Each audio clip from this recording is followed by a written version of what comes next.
పిల్లలు రాత్రి మనం బాతుల దగ్గర నుంచి ఈడ్చి పెట్టిన దగ్గర పిల్లలు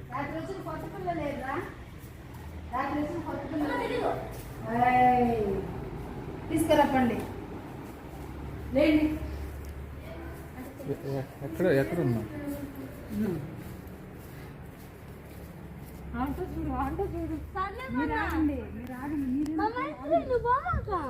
అన్నపోతారులే మన రాత్రి వచ్చిన కొత్త పిల్లలు లేరా? మమ్మీ మేడం రమ్మంటుంది.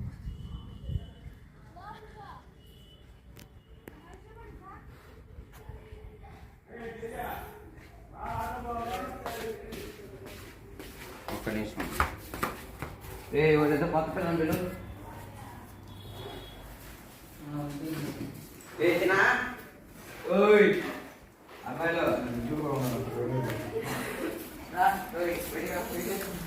బయట లేదా బయటగా ఏరా ఏం చేస్తున్నారు ఇద్దరా? రాత్రి బాగా నిద్రపోయారా? ఫుడ్ తిన్నారు పొద్దున్న? ఏంది ఏంది ఏం తిన్నారు ఉదయాన్న? మజ్జిగ అన్నం తిన్నారు కదా, కడుపు నిండా తిన్నారా? హ్యాపీగా బాగా నిద్రపోయారా? ఓకే పోదాం రండి రండి పోదాం.